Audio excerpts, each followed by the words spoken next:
Yeah. Oh, yeah, no, I gotta go. They're watching right now. Okay, bye. Sorry, that was the Buddha. He said this video might be very enlightening. So the existence of God has been a heavily debated topic for a very long time. And those people who do believe in God point out that there are several pieces of evidence that prove the likeliness of his existence. Whether you agree or not will be something I will leave up to you. Here are the 10 most popular arguments for the existence of God. Number 10 are the laws of physics. Modern science has provided explanations of physical laws that make our universe tick. But how do these laws exist, and why do they seem to be so specific? They appear to create a sustainable balance so that no one law can overpower the others. If anything could go faster than the speed of light, we might have been destroyed by something billions of light years away that built up an infinitely increasing speed. If other physical laws were set differently, or unleashed to infinity, we would most likely not exist, nor would any other life forms. The fact that nothing can break these natural laws makes it seem like something intelligent is setting those limits. Some people argue that God could be the mastermind behind the laws of physics, and that if we don't believe that, we'd better learn to accept not knowing because science simply doesn't have a better answer. Number 9 are the existence of miracles. One of the longest standing arguments for the existence of God lies within the presence of miracles in our world that appear to bend the laws of nature in order to create or cause change. The most famous miracle of all would most likely be the Bible's account of the resurrection of Jesus Christ after he was killed and entombed for 3 days. Modern, less substantial miracles still occur to this day and convince people that there may just be a God pulling the strings for their benefit. Some people bring up that in some instances, God may provide help to people in surviving against sickness or overwhelming odds of death, like people who purportedly feel the presence of angels during catastrophic events. In other possible cases, God apparently incites belief through miraculous events such as stigmata, apparitions, and the supernatural. Number 8 is the concept of faith.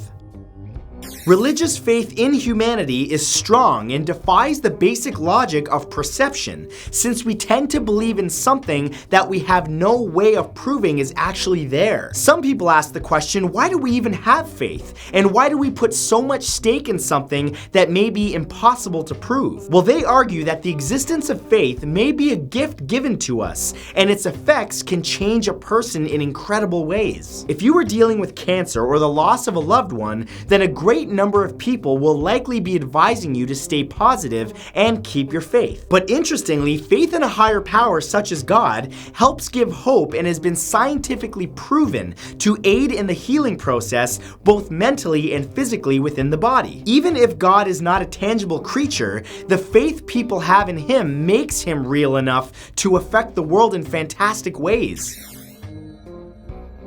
Number 7 is consciousness and the immaterial realm. By watching and listening to me say this, you are exhibiting consciousness. How you possess consciousness and where it came from is unknown, but we do know that it exists within our brains with no material form. Consciousness is what helps us experience reality, and yet it has no clear form in reality, meaning it may exist separate from our material bodies in what is known as substance dualism. The possibility of a separate realm where our consciousness resides could explain other immaterial things like God. Some argue that if God exists in a way that cannot be physically experienced, it would make more sense that so many people have experienced God through their thoughts and feelings in the realm of consciousness. Perhaps God is a powerful non-being that only can be perceived within the mind. Number 6 is love. Though there are multiple theories about how and why human beings fall in love with each other, at its core, love is actually still a scientific mystery. When we were created, we were given the ability to love, but that doesn't mean we consciously choose who we fall in love with. The person you're drawn to and cherish the most right now wasn't exactly yours to choose, which means it's fair to reason that it may be part of someone else's plan. In early developing humans, their primal physiology would have them mate with many others because it feels good and because reproduction ensures the survival of the species. But there are those that argue that the introduction of love seems entirely separate or contrary to something that sprouted out of our evolution from primal Homo sapiens. Some people believe that love may be a pleasant addition to evolution courtesy of God. Number 5 is intelligent design in humans.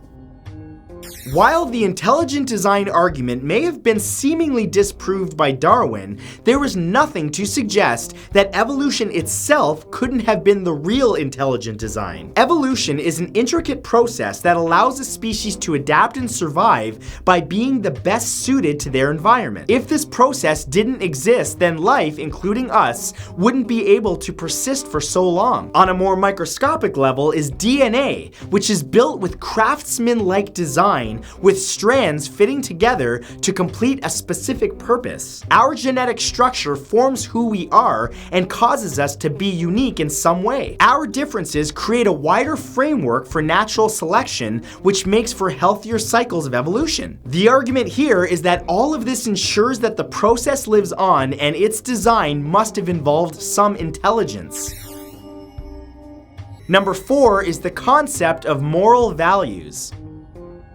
In their primitive state, humans were brought together by necessity, since hunting and gathering in groups proved more fruitful and, of course, safer. Ain't nobody hunting a lion by themselves, I'll tell you what. But humans could not have developed civilizations and the society that we know today without morals. But what created morals? Morality may not have evolved from within primal human beings, but rather it may have been imbued in us by God. The theory that some people present is that pre-morality humans would have no real reason to stop killing each other, or to resist their strong primal urges in order to be perceived as good people. Why would animalistic humans suddenly think that behaving generously or defending others should be rewarded, while acting selfishly should be punished? Many people who believe in God suggest that our sense of right and wrong must have come from a higher being that acted benevolently and helped us. Number 3 is intelligent design in the universe. If you believe that the Big Bang occurred and spread the entire universe into existence, or that God created it, you have to admit that its design is pretty elegant. If the Big Bang did occur, it seems almost too impressive that a seemingly random event spread out all the planets and stars and black holes into a fairly uniform blanket across space. Some people argue that those planets exhibit a carefully constructed dance with gravity, twirling around without constant collision and without being incinerated by stars. Some of those planets and stars work in perfect harmony to create conditions for organic life to take hold, such as Earth. The universe could be more logically explained as the result of an intended creation. The fact that our universe is so finely tuned could indicate that it was an intentional design. Number 2 is the first cause argument. The Big Bang Theory is the most widely accepted explanation for how the universe first began. But what created the cause of the Big Bang? This is the point where we can only speculate further using a theory as its base. But if we look at reactions in their simplest form, we know that everything that happens must have been caused by something. If we don't exist in a time loop, rewinding the cause and effect chain will bring us to a point where an effect simply existed with no cause. cause. With this basic truth, the cause of existence must have been God, an all-powerful entity that created itself and then created everything else, starting the chain. Another argument that some people put forward, which is alternative and much stranger, is the possibility that the chain extends into the past infinitely, meaning there is no beginning and that God may be defined as the true nature of infinity. Oh, that one was intense. And number 1 is Anselm's ontological argument.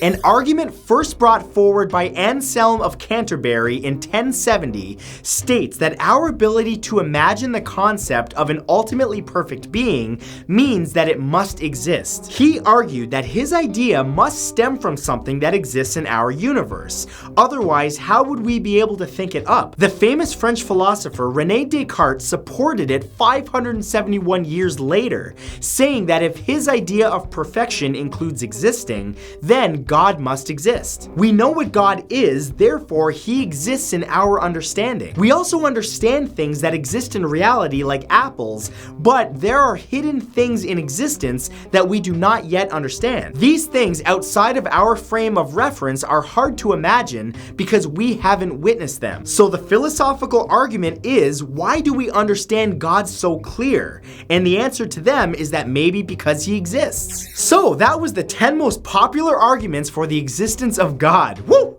That was a lot to take in. I personally found a lot of these arguments very fascinating, but if you guys enjoyed this, remember to give it a big thumbs up. Also, be sure to subscribe and turn on notifications by clicking the bell beside the subscribe button so that you never miss a thing, because I release new videos all the time. Thank you guys for watching, and I will see you in the next video. Bye-bye!